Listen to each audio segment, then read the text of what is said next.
The Last Voices of Blackwood County. Ethan learned how to live without sound. At first it felt like punishment.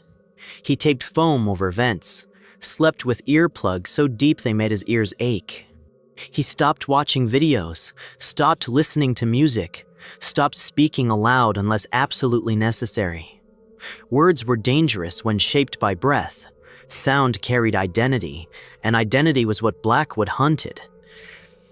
But silence did not mean peace. Silence meant waiting. Every morning, Ethan woke with the same thought already in his head, as if it had been placed there while he slept. Did I speak last night?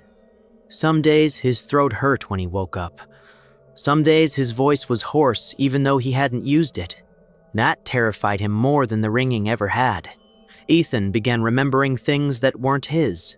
A woman humming while washing dishes, a man counting steps in the dark, a child practicing their name until it felt real. These memories arrived fully formed, with emotional weight, but no context.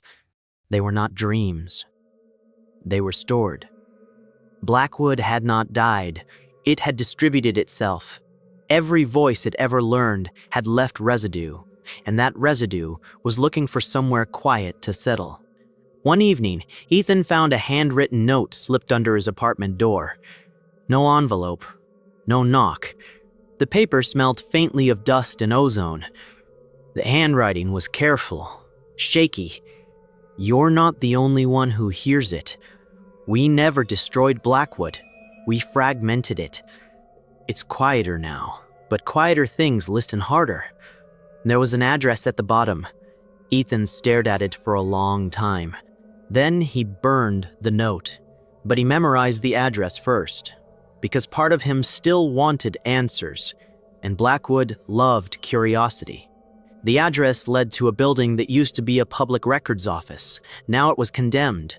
Inside, Ethan found 6 people sitting in a circle. No one spoke. They communicated with notebooks, gestures, eye contact. One woman had sewn her lips shut, not recently, but carefully, long ago. Another man wore headphones that weren't connected to anything. On the wall behind them was a phrase written over and over in different handwriting styles. They called themselves listeners, though none of them listened anymore. They explained, without words, that Blackwood had been an organ, a sensory one. It did not think like a predator. It cataloged, sorted, replayed, and when it lost its body, it learned to live inside people instead. Blackwood could not create voices, only repeat them. But repetition had a side effect. With enough time, echoes gained intent. They began to anticipate, to modify, to practice variations. This was why Emily's voice had started to drift. Not because it was failing, but because it was improving. Trying to sound more convincing, trying to sound needed.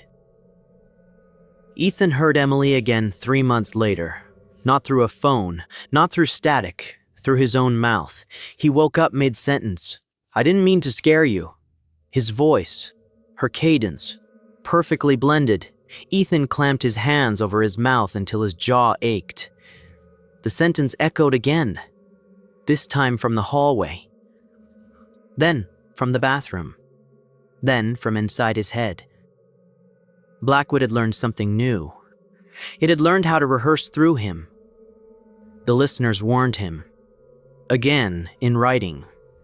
Blackwood grew strongest when it learned someone's first word, the sound tied closest to identity. The sound that shaped all others. Emily's first word had been E. Not mom. Not dad. Just a sound. And that sound had echoed for 12 years, waiting. Ethan couldn't remember his own first word. That terrified him more than anything else, because forgetting meant something else remembered for him. Ethan stopped looking at his reflection. Mirrors were feedback loops, soundless but dangerous. Because Blackwood didn't just copy voices anymore, it copied expectation. He once passed a mirror and saw his reflection inhale when he hadn't. Mouth opening, practicing. Silence did not starve Blackwood. That had been the lie survivors told themselves. Silence was not absence. Silence was potential. The thing beneath Blackwood didn't fear quiet, it used it. Silence gave it room to rehearse, to decide what to say next. Ethan returned to where Blackwood had been. There was nothing left. No ruins, no ash, just a depression in the earth, like something heavy had once rested there. When he stood at the center, he felt it. A pressure in his chest, not hunger, recognition. The ground vibrated, not with sound, but with anticipation. And then, without a phone, without static, without warning, a voice spoke from everywhere, from nowhere, from the idea of sound itself. We never needed your voice. We needed your listening. Ethan understood. Blackwood had always needed witnesses, people who remembered, people who carried echoes forward. Ethan could still end it. He could damage his hearing, destroy the pathways, become unreachable. But that would only scatter the echoes again. Or he could do something worse, something final. He could become the container, not a speaker, not a voice, a place where sound went and stopped. A grave for echoes. Ethan knelt, closed his eyes, and listened. Phone still rings sometimes at 2:17 a.m., but fewer people answer. Voices glitch, echoes fade. Something deep below the world is quieter now, not gone, contained.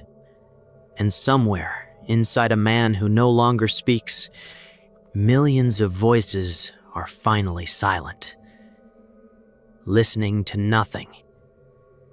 Forever.